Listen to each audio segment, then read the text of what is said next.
दोस्तों नमस्कार। आशा है आप सभी अच्छे होंगे।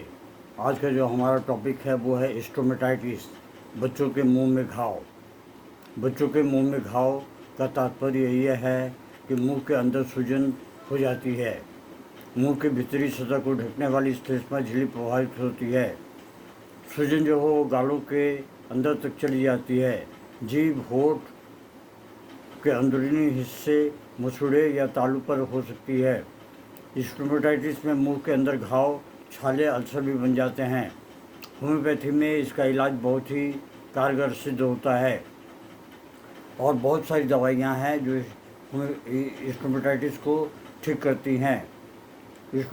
स्टोमेटाइटिस के इलाज में होम्योपैथी चिकित्सा बहुत प्रभावी है। ये बहुत सुरक्षित भी है और प्राकृतिक दवाएं हैं जो मुंह में लालिमा और सूजन को कम करने और घाव, छाले, अल्सर को ठीक करने में मदद करती हैं। ये दवाएं, इसके पीछे के मूल कारण ये है कि इलाज करने के उद्देश्य से मदद करती हैं। ये मुंह के अंदर खराश, दर्द, जलन, चुभन जैसे लक्षणों को भी प्रभावी ढंग से ठीक करती हैं। किसी भी मामले में सबसे उपयुक्त होम्योपैथी दवा का चयन प्रत्येक व्यक्तिगत मामले में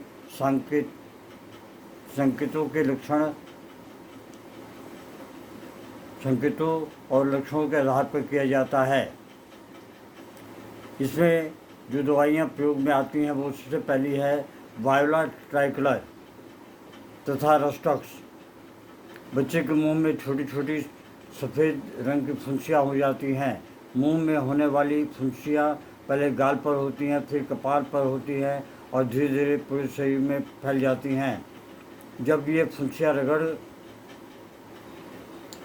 खाकर काली पड़ जाती हैं तो फट जाती हैं। तो फट जाने के बाद उस स्थान पर पीली पपड़ी बन जाती है। इस तरह त्वचा पर उत्पन्न फुंसियों को दूर करने के लिए वायोला ट्राइकलर औषधि की सिक्सिपोनेसी बहुत ही लाभदायक होती है। इस रोग में रस्टॉक्स औषधि भी दी जा सकती है, परंतु इस औषधि के सेवन से कभी कभी शरीर में जलन उत्पन्न हो जाता है।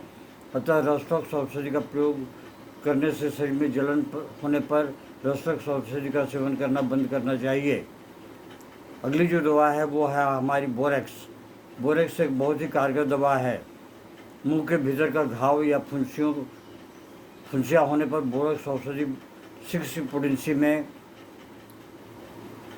1 चम्मच पानी में डाल के बच्चे को 4 से 5 बार दें। इससे काफ़ी हद तक आराम मिलेगा। अगली जो दवा है वो है हमारी आर्सेनिक।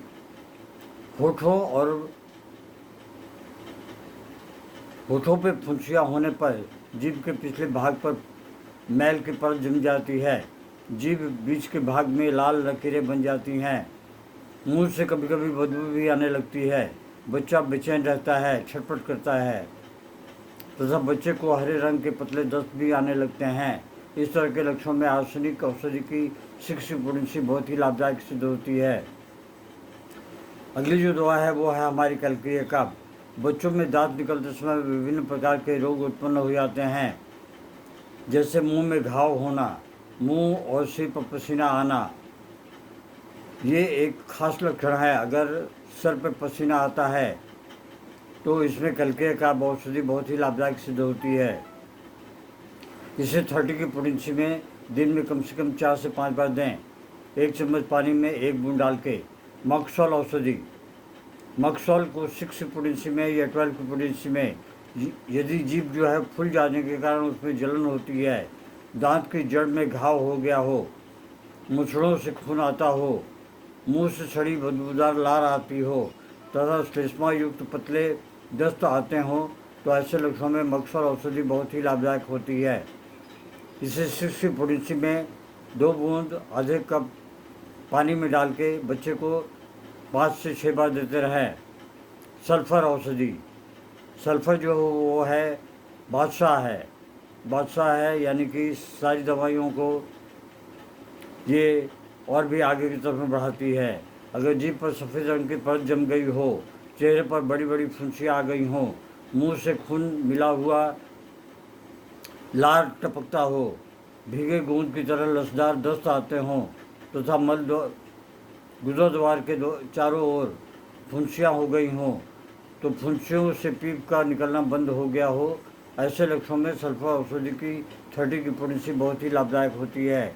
इसे दिन में कम से कम 3 से 4 बार दें, और अगर अन्य दवाइयाँ दे रहे हैं तो उसे सिर्फ एक ही बार दें 30 की पोटेंसी में।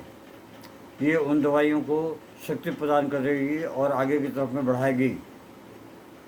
सिकेलिको, यदि चेहरे पर पसीना आता है और पसीना काला व ठंडा होकर बदबूदार हो जाए, ऐसे लक्षणों में सिकेलिको औषधि की 6 पोटेंसी बहुत ही लाभदायक होती है।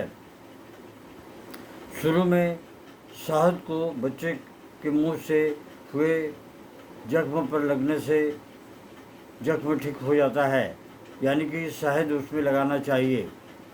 शहद से काफ़ी हद तक जो आराम मिलती है। आशा है ये छोटा सा वीडियो आपको पसंद आएगा। पसंद आए तो कृपया इसे अपने प्रियजनों को अवश्य भेजें। जय हिंद, नमस्कार। Long live homeopathy, long live Hahnemann.